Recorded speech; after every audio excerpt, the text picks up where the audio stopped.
Hola, bo día a todos, a todas, benvidos, benvidas a todas as persoas a esta presentación virtual do proxecto Con Voz de Muller de Santiago de Mera e Despasante. A idea era presentar este proxecto nun lugar máis amplio, onde puderan acudir todos os familiares, todas as persoas interesadas. Estaba pensado facelo no Teatro de Ortigueira, pero a situación sanitaria sabedes que é complicada, entonces parecemos unha boa idea facer unha presentación desta maneira online, de modo que tamén poidese quedar colgada na web en calquer momento, calquer persoa interesada poidese conectarse, coñecer en que consiste este proxecto para nosotros tan querido de Con Voz de Muller. Simplemente comentaros que o luns, 8 de marzo, vamos a homenaxear as mulleres participantes deste proxecto. Estaremos ás 11 da mañá no Centro Social de Santiago de Mera e tamén ás 5 da tarde no Centro Social de Despasante. Ali entregaránse os libros que a Diputación colaborou coa impresión, poderse, por tanto, repartir os libros ás persoas que acudan. Sen máis, dou a palabra ao alcalde. Ben, moitas gracias, Ana. Bo día a todas e a todos. Eu, como alcalde, síntome moi orgulloso de presentar esta segunda edición do proxecto Con Voz de Muller. Este proxecto nace nos obradoiros de memoria do Concello que se foron facendo durante un tempo nas distintas parroquias e que, cando mellore a situación, pois queremos volver a retomar para que sexa en todo o Concello onde se reflexe este tipo de proxecto.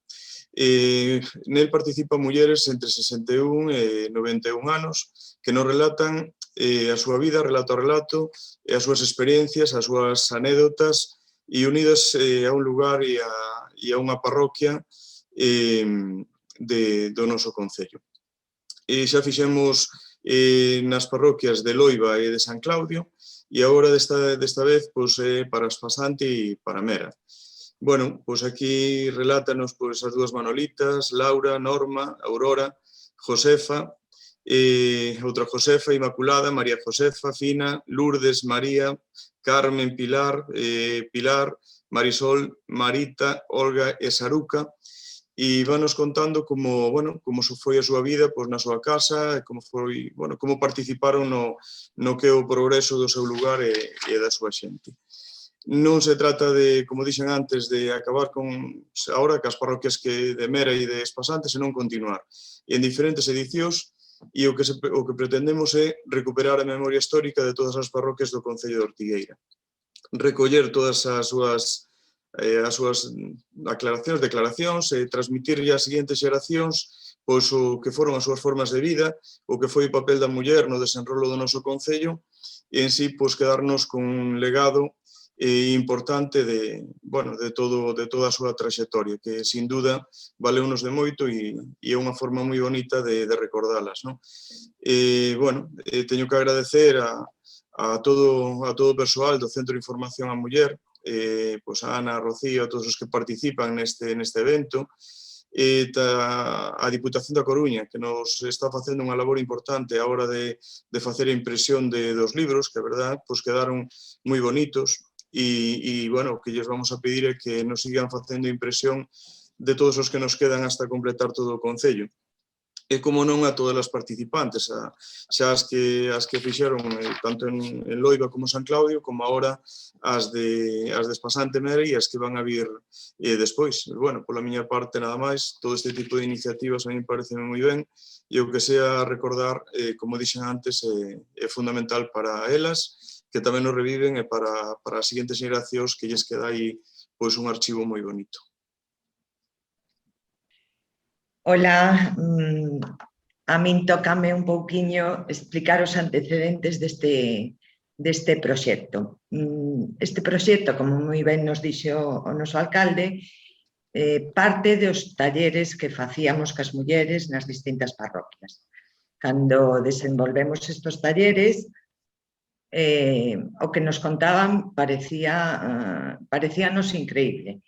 O recollíamos e sempre se lles prometeu a elas que isto non podía quedar no simple acto do taller ou das xuntanzas que tiñamos, que merecían que o puxeran en escrito e que pasaran ao resto de persoas, xeracións, e sobre todo que poidéramos algunha vez volver a eles. Sempre llo prometimos e nunca chegaba hasta o ano 2018 que por fin nos lanzamos. Dimos con dúas persoas que fixeron que o proxecto todavía crecera máis, que foron Viri e Sara. Virginia, nos, como temos moita familiaridade con ela, lle chamamos Viri, as participantes tamén. E Sara Vierna. Elas foron as que, bueno, dirixiron un pouco as ideas que dende o CIN tiñamos, como queríamos plasmar, e o fixeron realmente precioso, bonito, moi orixinal e sobre todo con unha sensibilidade a hora de recoller todo o que elas nos contaban, que era, bueno, pois fantástico. Para o CIN supón poder presentar, sobre todo o día 8 de marzo, estes proxectos, estes libros, nos parece a mellor manifestación e homenaxe que lles podemos rendir ás nosas mulleres. Elas entregaron todo nas súas sesións, contáronnos miles de anécdotas que moitas están recollidas, pero outras quedan para nós, para elas, para o fin, o que decíamos, é unha satisfacción poderlo presentar a toda a cidadanía.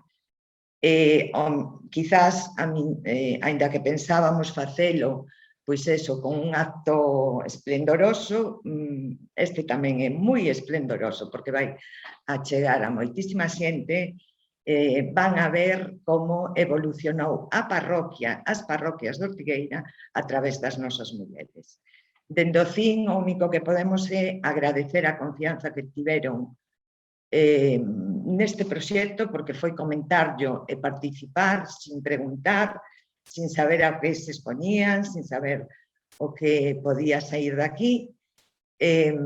Esperemos que para ela sea un orgullo ter os libros nas súas mans, para nós o é, e esperamos tamén que toda a cidadanía disfrute destes proxectos. Continuaremos noutras parroquias, xa temos programado Couzadoiro, esperemos que se remate esta pandemia e podamos voltar á normalidade, e comenzaremos de novo pois con Couzadoiro.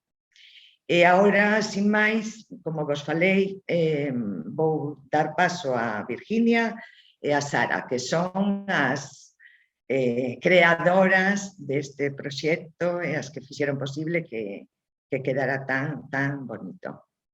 Gracias. Gracias, Rocío. En primer lugar, justamente queríamos agradecer al propio Concello Ortigueira que le dé continuidad a este proyecto y que lo haya visto de interés para la zona y muy especialmente al CIN, a Ana y a Rocío, por tener esta apuesta fija desde el primer día que nos reunimos con ella en recoger sus historias para que formen parte de la historia, ¿no? Porque, como dice la antropóloga Marcela Lagarde, persona en la que nos hemos inspirado muchísimo, los procesos de empoderamiento de las mujeres se consiguen cuando somos capaces de identificarnos con nuestras antepasadas directas, ¿no? Y reconocernos en ellas y ver, bueno, pues todos esos logros que han conseguido en su vida y todo lo que han construido, ¿no? De alguna forma.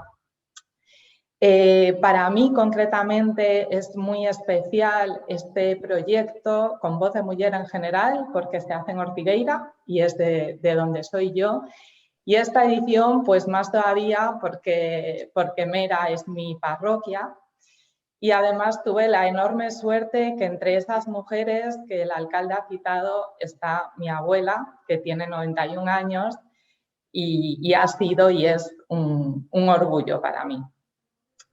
Además, queríamos agradecer la colaboración tanto con Rosa Loureiro, que llevó toda la parte de traducción y lo hizo muy fiel a las narrativas de los testimonios de estas mujeres, y también a Diana Farré García, que llevó a cabo la edición y la maquetación que veréis y podéis tenerlo en vuestras manos. Tenemos aquí los dos libros, tanto Mera como Espasante, son libros preciosos, como decíais, la Diputación los ha impreso y han quedado muy bien, y en este sentido, bueno, queríamos agradecer. Y también el propio reconocimiento y el agradecimiento más sentido se lo dedicamos a estas mujeres que ya nombraron. Fueron un total, yo creo que de unas 18 mujeres, de 18 a 20 mujeres entre las dos parroquias, entre Mera y Espasante, ¿no? Estas son las mujeres de Mera y la otra foto son las mujeres de Espasante. Estas son las de Espasante, perdona, y la otra foto eran las mujeres de Mera. Vale. La primera pregunta para presentar el proyecto es en qué consiste. Un poco ya lo han resumido tanto el alcalde como Ana y Rocío. Al final es un trabajo de recopilar historias de vida y cómo a través de esas historias de vida de las mujeres que no se han escuchado en general en esta sociedad patriarcal en la que vivimos, esa propia recuperación de historias y esos trabajos que hicimos en los talleres nos ha servido también para trabajar su propio empoderamiento.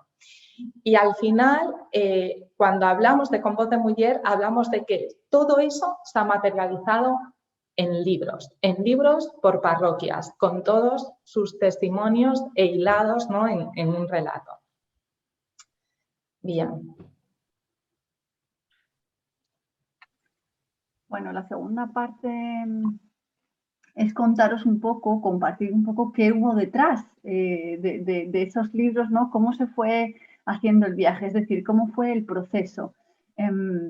Porque si veis esta primera imagen, ¿no?, con esos encuentros presenciales, tuvimos unos 4 encuentros presenciales con cada grupo de mujeres y aquí sucedían muchas cosas, ¿no? Nosotras diseñamos el viaje por diferentes etapas vitales. Comenzamos por la infancia, nos fuimos a la juventud, luego a la etapa de la adultez y por último a sus ahoras. Y luego también hicimos un pequeño recorrido por sus parroquias, nos llevaron de ruta por Mera y por Espasante para ir también quedándonos con lugares simbólicos y muy importantes para ellas como mujeres en las parroquias. Así que el viaje fue así, pero también quiero ir desgranando un poco cómo eran esas sesiones, ¿no? Nos sentábamos o íbamos caminando por la calle, en el caso de la ruta, o nos sentábamos alrededor de un café y entonces tú le preguntas a una de esas mujeres, bueno, ¿cómo fue tu vida, no? Y al principio recuerdo una de ellas que llegó muy firme en Espasante, miró y dijo, yo no pienso contar nada. Entonces, Sara y yo así como respiramos, ¿no?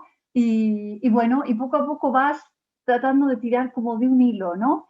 Porque efectivamente les cuesta hablar de ellas. Hay una resistencia que tiene mucho que ver con el género. Yo no soy importante y mi vida no es tan importante. Así que se trataba de ir poco a poco escogiendo la pregunta adecuada para que, bueno, pudieran ir sacando un poco más. También había una resistencia a mirar al pasado, porque hay mucha nostalgia en ese mirar atrás, ¿no? Y sin embargo, a veces, de manera sorprendente, nos encontrábamos con que ahí también había belleza, ¿no? En volver a la niñez, en volver a la juventud. Había sentimientos muy encontrados de revivir aquellas etapas, ¿no?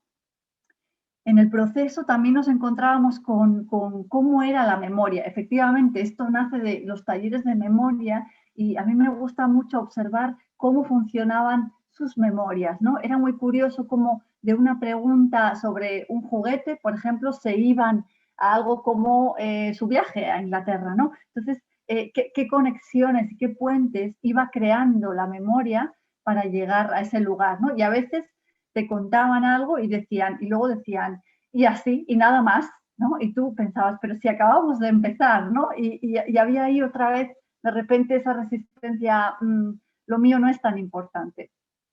Cada una tenía su estilo de narrar, son mujeres tan únicas, ¿no? Entre las participantes, 18, 20 mujeres, imaginaros, bueno, pues cada una tenía su manera de expresar y de conectar con el pasado, así que había alguna que te podía ir directamente a una anécdota, ¿no? Que la tenía grabada y te la podía detallar con cada matiz.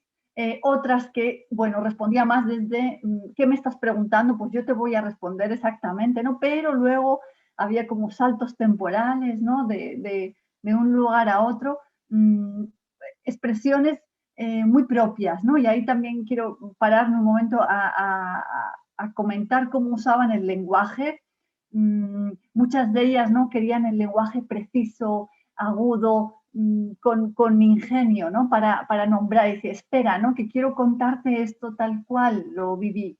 Entonces, a mí me resultaba muy, bueno, muy curioso y muy sugerente escucharlas cómo utilizaban el lenguaje y también cómo, por ejemplo, hay recuerdos que solo podían existir en una lengua, ¿no? Ellas iban cambiando del castellano al gallego a veces y cuando había un recuerdo concreto de una etapa concreta o con alguien, ¿no? Con quien tenían el vínculo, por ejemplo, en gallego, entraban en el gallego y luego cambiaban al castellano en algún momento. Era o sea, a nivel antropológico casi, era fascinante ver el uso de la lengua y cómo el relato iba tomando forma desde ahí. Y también, algo que es mucho más difícil de recoger en el libro, los ritmos, los silencios, los momentos de, bueno, ¿qué ha pasado aquí? ¿No? Que esos se nos quedan más a las personas que estábamos en los encuentros, son más difíciles de reflejar, pero que también le daban muchísima vida a recoger sus biografías de una manera, bueno, muy, muy, muy real, ¿no? Tratar de plasmarlo con toda la fidelidad.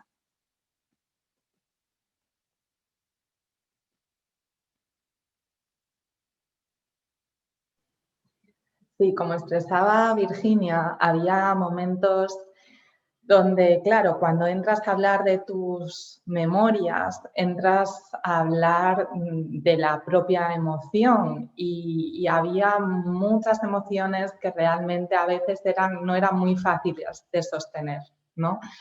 Porque al final, pues era mirar hacia atrás y ver, bueno, pues que muchas tuvieron, es ir a las pérdidas muchas veces, es ir también a infancias de escasez y de falta de oportunidades. Entonces sí que surgía muchas veces pues ese momento más emotivo. Y algo que nos parecía muy bonito era cómo se sostenían entre ellas, ¿no? Porque realmente lo que hacían era pues a veces quitarse importancia, pues mira qué bien estás ahora, pues mira que ahora tienes unos nietos que te quieren mucho, o mira lo bien que te encuentras, o mira que quedamos a jugar a la partida todos los viernes, ¿no? Entonces, eso no les ayudaba a salir de ese momento y recordamos, y todas las presentes, incluida Ana y Rocío, que estuvieron en este momento, en Espasant hubo un momento muy, muy, muy especial porque una de las mujeres, bueno, pues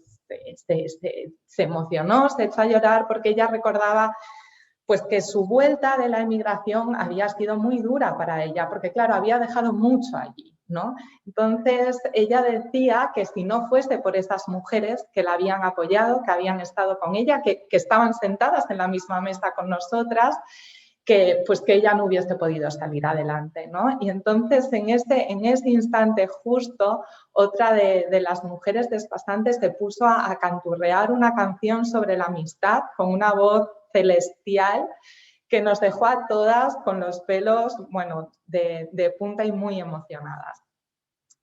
Después hay otra parte que es la parte de la recopilación de las fotos, del trabajo de recopilación de las fotos, que fue un trabajo muy bonito y muy curioso, ¿no? Porque ellas, por un lado, nos traían fotos y en muchas fotos no salían ellas. Nosotras les pedimos al menos 3 fotos, una por etapa, una infancia, otra vida adulta y otra juventud también.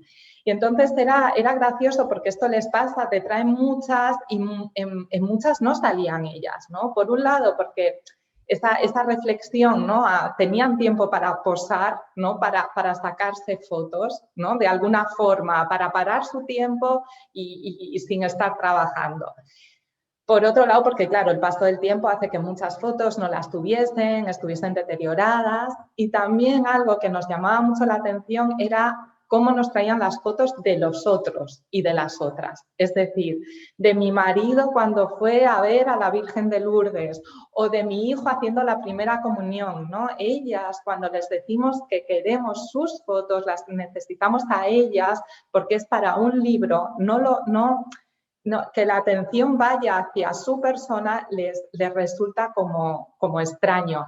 Igual que les resultó extraño porque una de las partes del libro también fue, bueno, pues sacarles fotos a ella en sus ahoras. No es que no querían sacarse fotos, no es que si yo no estoy para que me saquen fotos, pues es que yo no. Entonces les resultaba como esta parte muy rara. Lo vais a ver, este es uno de los, al final de una ruta que nos reunimos todas con bizcocho, y este es el grupo de Mera. Y si yo tuviese que decir por qué cuando hablamos de Con Voz de Muller hablamos de empoderamiento, es porque cuando tú narras tu historia, primero les das voz, ya contar tu vida es empoderador.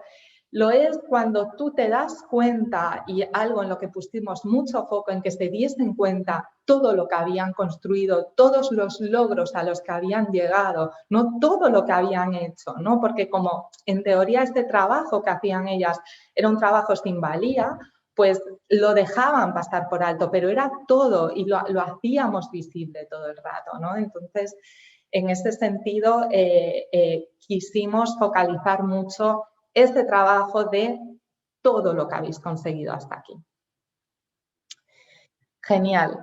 Ahora vamos a empezar a hablaros en sí de la publicación de Mera y Despasante. ¿En qué descubrimos, ¿no? Vamos a extraer algunas partes de las dos publicaciones porque no podíamos recogerlo todo. Para eso os invitamos, por favor, a que veáis, a que cojáis los libros, y ahí van a venir millones de testimonios que, bueno, en una presentación así corta, virtual, no podíamos traer, ¿no? Bien, empezamos con el lugar, ¿no? Este testimonio, Marea así, arrebata edad, creemos que es una de las frases que más enmarca lo que es Despasante, porque el mar lo empapa todo, ¿no? El mar empapa desde sus juegos en la infancia, ¿no? Cómo se escondían entre los barcos, en las quillas, cómo cogían barcos, chalanas y se escapaban en el mar, ¿no? Pues para hacer una excursión sin que se enterasen. También todo lo relacionado con el trabajo, las conserveras, las fábricas de salazón, muchas trabajaron en conserveras, muchas mariscaban también. El trabajo de esas familias, ¿no? Casi todos sus hombres estaban embarcados. Y también todo lo que tenía que ver con los viajes de puerto en puerto, ¿no? Ellas decían pues que iban a Burela o que iban a Vigo, que iban a Coruña a ver a sus maridos llegar, ¿no? Cuando desembarcaban. También nos gustaba mucho cómo nos explicaban que esos pocos momentos de tiempo libre que tenían, pues haciendo una merienda, pues igual era en la playa de Santa Cristina, ¿no? Disfrutaban, incluso ahora siguen disfrutando al lado del mar en sus paseos por el paseo marítimo de Despasante, ¿no? Y es cierto que, como dice esta mujer, el mar te da y les dio muchísimo y también te arrebata, ¿no? Porque algunas, y como fue el caso de esta mujer, pues perdió a su marido en el mar. Esto es un poco el contexto de las mujeres y de la parroquia de Despasante. Y si nos vamos a Mera, aquí entra el otro personaje de Mera, como dice la cita. Mira cantau bat temos aquí, orgullo e auga. El río atraviesa las historias de las mujeres de Mera, de la población, ¿no?, de Mera, y bueno, fue un personaje muy presente, ¿no?, durante todo el relato. Incluso desde la comparación, ¿no?, alguien decía, Mera fue todo y ahora no es nada, ¿no? Entonces, ellas nos explicaban también cómo ese río antes llevaba muchísimo caudal, ¿no?, porque llovía más y ahora tiene mucho menos. Antes tenía 5 molinos, en Mera había 5 molinos, es decir, que era también un centro, un motor económico, ¿no?, el río. Toda la actividad social también giraba alrededor de ese lugar, iban allí a bañarse, a merendar, a aprender a nadar, ¿no?, como niñas. Así que muestra también un poco, y ahí nos lo contaba mucho en el relato, cómo Mera, decían, Mera, después de Ortigueira era lo más importante, ¿no? Mera tenía, pues eso, 2 herrerías, tenía un montón de comercios, había farmacia y médico, que de las parroquias de alrededor venía la gente efectivamente a usar esos servicios. Tenía, bueno, a nivel también incluso cultural, ¿no? Tenía 2 cines, el teatro súper activo. Entonces, todo ese movimiento de Mera, que ahora parece que está, bueno, más en decadencia, ellas lo expresaban, ¿no?, desde ahí, con todo lo que tenía que ver con el río y con el tren también. Hablamos mucho de la conexión con Ferrol a través del tren, de lo que había supuesto construir las vías, ¿no?, a nivel de desarrollo económico. Y bueno, nos parecía que el río tenía que estar presente como otro personaje más en el relato.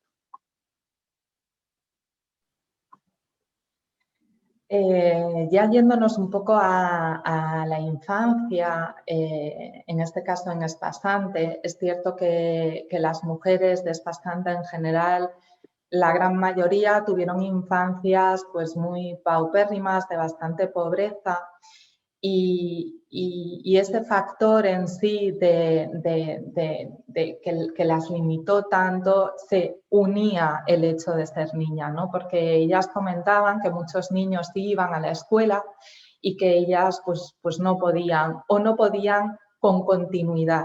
Por eso muchas no sabían escribir. Esto pasó después, el aprender a escribir pasó después, la alfabetización pasó después. Tenían una inmensa carga desde que eran pequeñas, y este es el testimonio de una de las mujeres, uno de los testimonios más duros, la verdad. Toda su infancia estuvo volcada en la crianza, en la supervivencia. Esto pasaba mucho, en la supervivencia del resto de la familia, ¿no? Porque ayudaban tanto a nivel doméstico como con el ganado, como en los campos, ¿no?, que era todo lo que nutría a la familia de alguna forma. Y esta carga la tenían cuando a veces casi estaban empezando casi a caminar, ¿no? Este relato, os lo leo textualmente, dice: eu era así pequeniña, con 4 anos e medio, e xa estaba cos neniños, lavándoos e algunhas veces caíanme. A miña nai, para que se me aguantaran en riba, mandábame sentar nas escaleiras e poñíamos aos nenos, así, boca abaixo, nas pernas, porque así estaban moi ben, pero eu tiñaos tanto tempo que lle escollía beliscos para que choraran, a ver se mos sacaban de enriba. Sí es cierto que fue algo bastante común en las infancias, en ese ser niña de Espasante, y que les costaba a veces, porque es cierto que estas infancias ahora mismo se sabe que no son unas infancias de reconocimiento porque no tenían dinero, ¿no? Entonces, a veces incluso les daba vergüenza expresarlo de alguna forma, ¿no? Esta sería un poco esta parte es bastante. En el caso de Mera, cuando nos vamos a sus infancias, lanzamos una pregunta, ¿no? A través de un ovillo les preguntamos cuáles habían sido sus redes de aprendizaje, quién les había enseñado cosas en su vida, ¿no?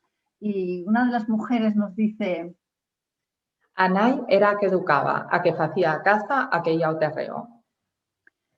Pero no solo ella habla de la figura de la madre, la mayoría de ellas empiezan el discurso hablando de la centralidad de la figura de su madre como la persona que les había enseñado, bueno, desde las labores así más importantes de la casa, pero también a calcetar, a coser, ¿no? Y a tener una actitud de sostén en la vida, a estar realmente siendo el centro del hogar y sabiendo que dependía de ella, de esa figura, el sostener la vida, ¿no? Así que es súper interesante cómo ellas reconocen esa labor y esa figura, ¿no?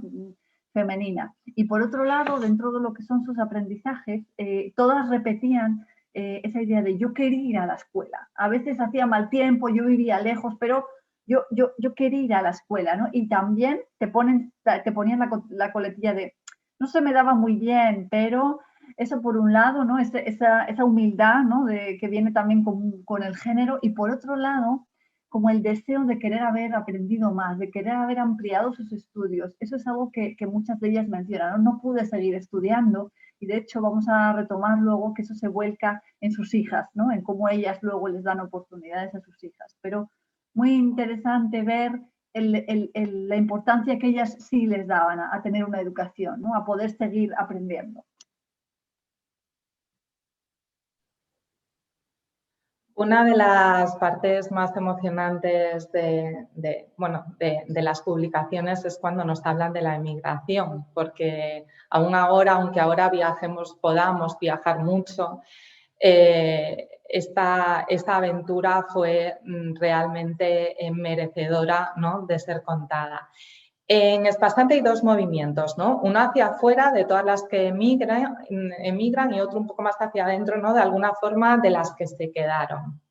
Las que emigran a Bélgica, Inglaterra y Francia. Estamos hablando más o menos de los años 60.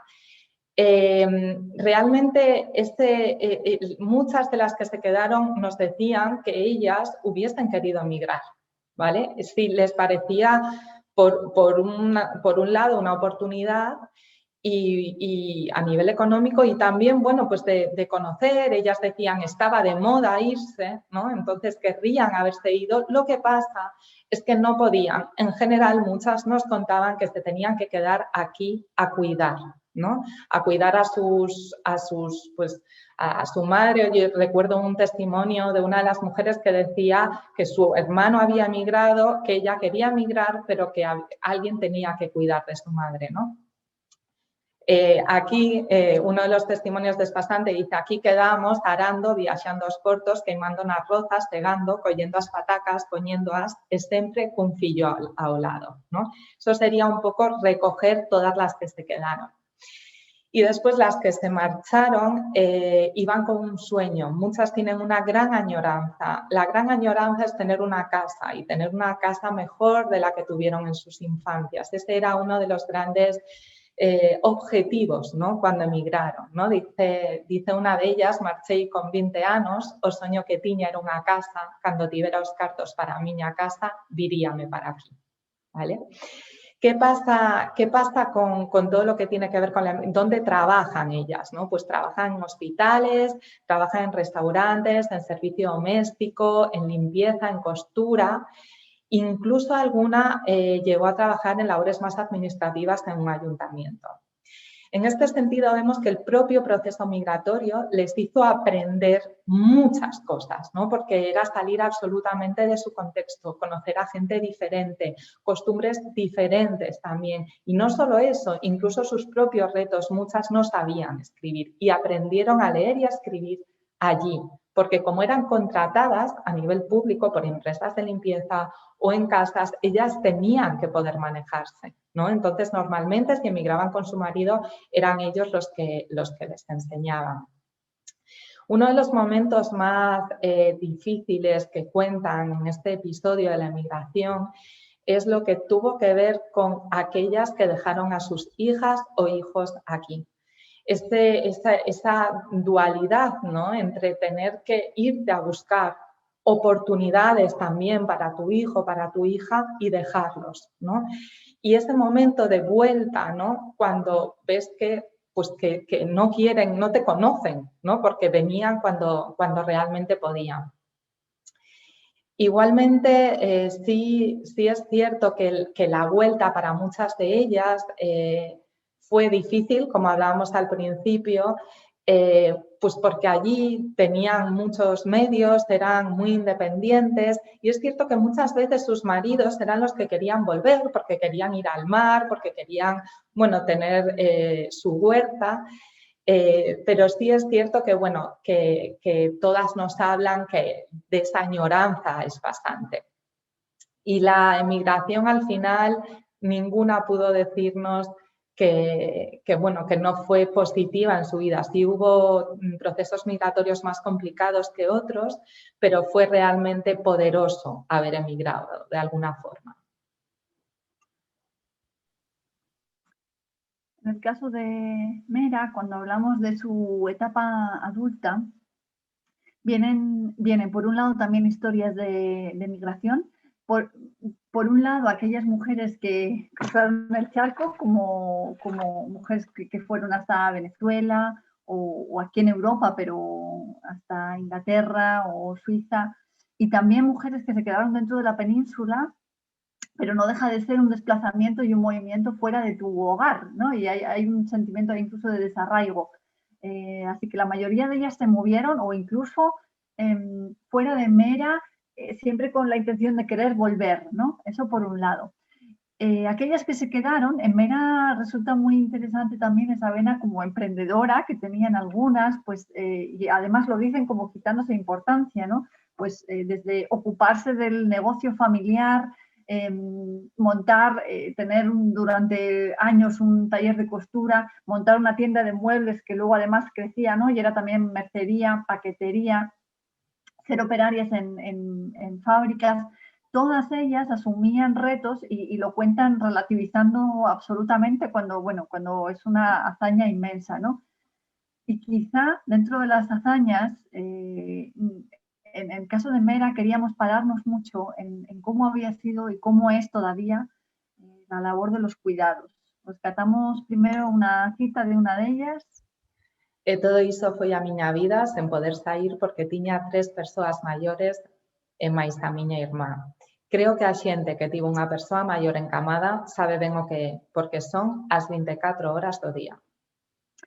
Sí, en este caso, para las mujeres de Mera, los cuidados además iban en dos direcciones, hacia la comunidad y hacia la familia. Nos encontramos con que muchas de ellas hacían labores, bueno, pues desde ayudar al médico con las vacunas y con las inyecciones, hasta ser tutoras legales de los niños de las mujeres que emigraban y que no sabían con quién los iban a dejar, hasta encargarse de otras personas y alimentarlas, ¿no? Personas del pueblo. Eso por un lado, todo lo que tiene que ver con servir a la comunidad, ponerse al servicio para hacer labores que para ellas decían, ¿no? Claro, cuando no había la seguridad social, ¿quién hacía todo esto, no? Bueno, pues ellas ocupaban ese rol. Y por otro lado, el cuidado a las familias, que se repite muchísimo. Además, es como que enlazan los cuidados. Primero cuidaban a sus padres o a sus madres, suegros, suegras, luego de un hermano, de un tío, de una tía, de una hermana, de un hermano.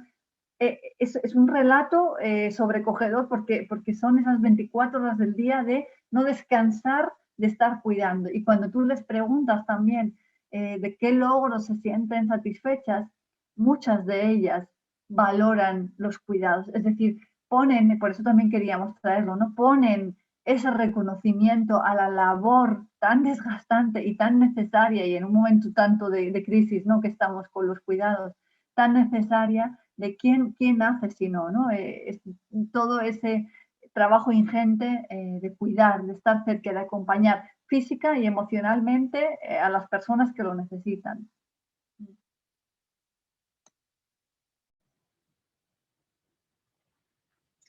Y ya acabando un poco con la publicación de Espasante, concretamente, algo que nos llamaba mucho la atención era el nivel de conciencia que tenían muchas sobre lo que significaba ser mujer.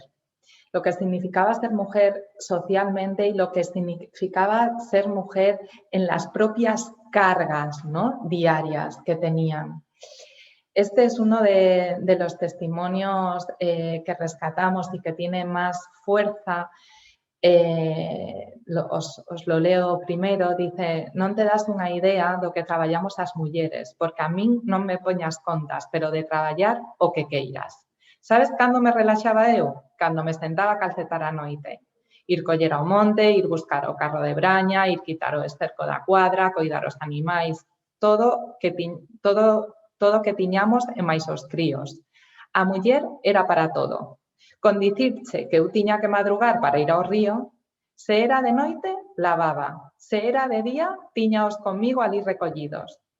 Todas as mulleres eran igual, porque había que traballar, porque ademais había que ter a pataca, o maínzo, o porquiño, o que podía matar un ao ano xa era o rico. O bistec comíamolo cando matábamos o porco, a froita cando había na maciñeira e o ovo, o que dicía María Josefa, se sobraba dos homes, comíamolo as mulleres. Así era. Estas mujeres, y la gran mayoría, y fue algo que se visibilizó mucho en sus conversaciones, era la doble carga de trabajo que tenían, los esfuerzos que hacían por ser mujeres, ¿no? Incluso decían todo lo que trabajaban y que al final el huevo, ¿no? Como expresan en el texto, se lo tenían que dejar a su marido.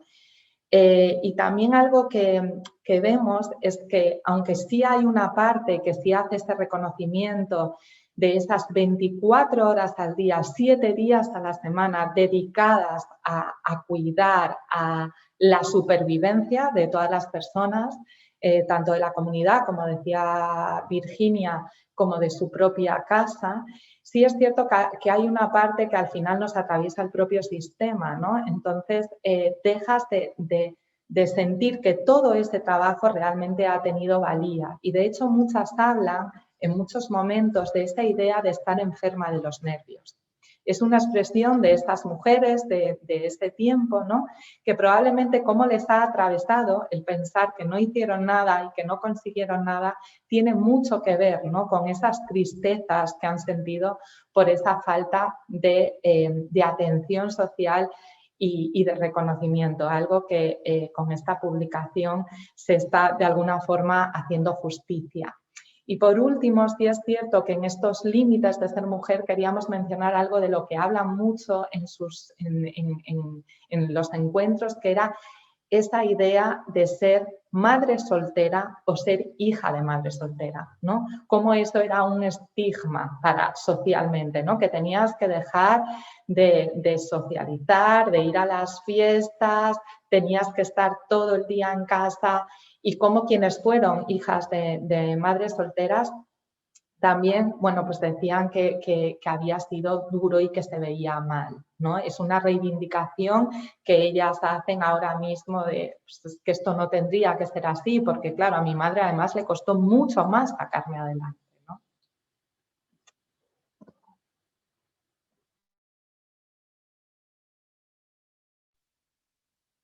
Se cortó lo último, Sara, pero yo creo que más o menos te entendimos. Vamos con la última parte también de Mera, de esos límites de ser mujer y esos muros con los que se encontraban. Dice en la cita, y aquí os pongo un poco en contexto, están hablando de las fiestas, ¿no? de ahí de Mera. Si abres micro, Sara. O me pedía ir a todas as festas da comarca, pero ti, se ías a todas, dicíanse, hai na niña, vaste facer moi vista.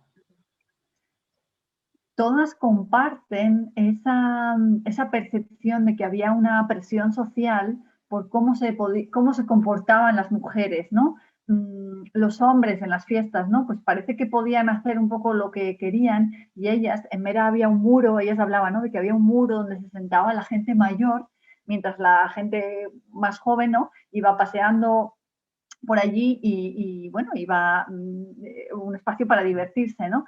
Pero sí que estaba mucho la mirada puesta en el comportamiento de las mujeres.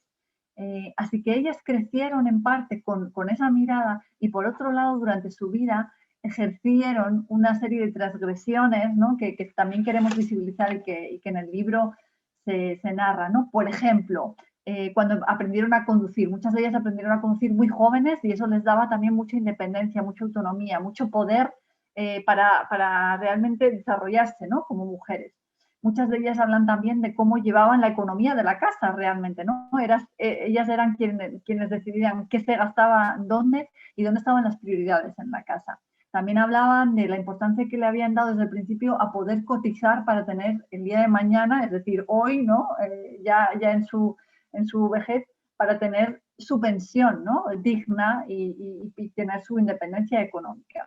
Y por último, y aquí enlazamos con algo que hemos mencionado, muchas de ellas ponían el valor en poder haber dado a sus hijas una educación superior, ¿no? Que ellas no habían podido tener, pero cómo de importante era para ellas. Una de ellas decía, la mujer tiene que tener su carrera, ¿no? Cómo habían tratado de darle la vuelta a la alimentación que ellas habían tenido cuando eran jóvenes por no poder estudiar y ahora daban la oportunidad a sus hijas, a sus hijos también, ¿no? Pero hacían mucho hincapié en que sus hijas pudieran tener esos estudios superiores y esa independencia económica, ¿no? Así que eso también llama la atención en su construcción como mujeres. Bueno, hasta aquí una pequeña pincelada del contenido de las etapas vitales. Las dos etapas vitales, mera y espasante, se juntan en los ahora, en sus presentes. También pudimos hablar un poquito, ¿no? De cómo era su vida ahora. Una de las cosas que sale en los dos grupos es la preocupación por el aislamiento y la sociedad. Nombran con muchísima firmeza, ¿no? El individualismo en el que hemos ido cayendo y cómo cada vez bueno, pues a una de ellas decía, ¿no? La tele, ¿no? El elemento de la tele ha destruido mucha parte de las relaciones sociales. Entonces, con qué claridad ellas lo ven, ¿no? Y lo viven en su día a día. Eso por un lado, pero también se ve en ellas esas biografías resilientes, ¿no? De personas que aún así le dan la vuelta, ¿no? Y buscan la manera de seguir cultivando los vínculos. Por eso salen a pasear, van a jugar a las cartas, unas van a coro, a bailar, hacen actividades, memoria, ¿no? Muchas de ellas mencionaban los talleres de memoria, hacen actividades que les vuelva a reconectar con esos vínculos, ¿no? Con seguir cuidando las redes afectivas, que es algo que las mujeres vamos como heredando, ¿no? De generación en generación.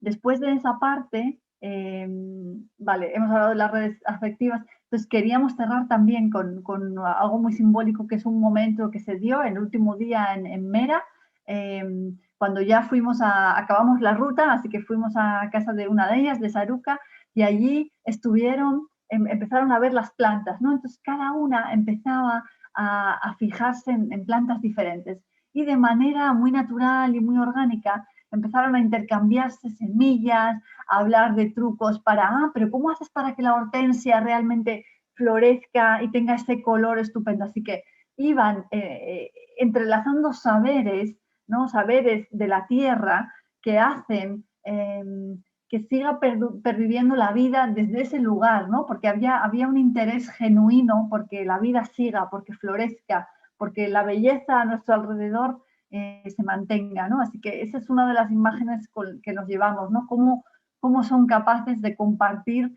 desde las semillas hasta el impulso por seguir nutriendo la vida, nutriendo el asombro, la delicadeza, el interés, ¿no? Por todo, incluso con el cansancio que a veces llevaban, ¿no? Pero se quedan con eso.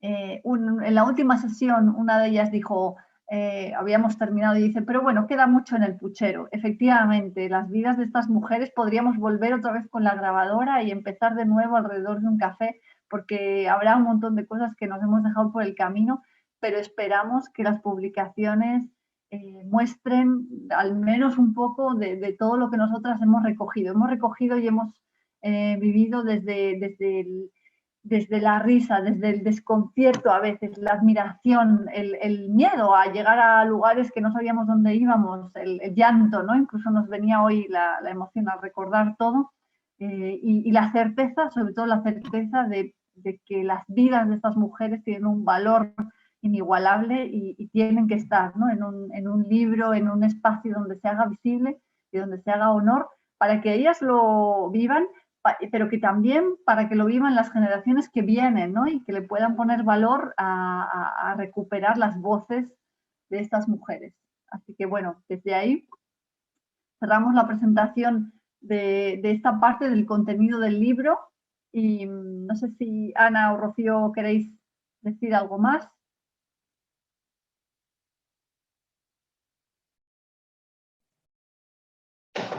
Nada, por nuestra parte, eso, manifestar o orgullo que sentimos de dos libros que se van elaborando, porque orgullo delas, sobre todo por outra situación que vimos observando cando temos os nosos libros nas mans. É feito por mulleres, por todas elas mulleres, vos as facilitadoras, no CIN somos mulleres, a traductora Rosa, a maquetadora Diana, que cando empezas a profundizar un pouco en todo, e sobre todo por elas, que bueno, puxeron toda a carne no asador. O único que sí que me gustaría dicir, porque incluso contáchedes, saleu a cita dunha das mulleres que xa non está, que non tuvo a oportunidade de ver o libro. Bueno, emocionome, porque estou segura de que lle encantaría. Así que un homenaxe tamén para ela, e seguro que, de feito, cando estamos intentando reunir para a tarde, xuntarnos na mañá en Mera e na tarde en Espasante, o primeiro que nos dixeron todos é falta Josefa. Así que, nada, os libros van a estar para todo o público, toda a cidadanía, tanto na Biblioteca Municipal de Ortigueira, como no Concello, como no CIN, que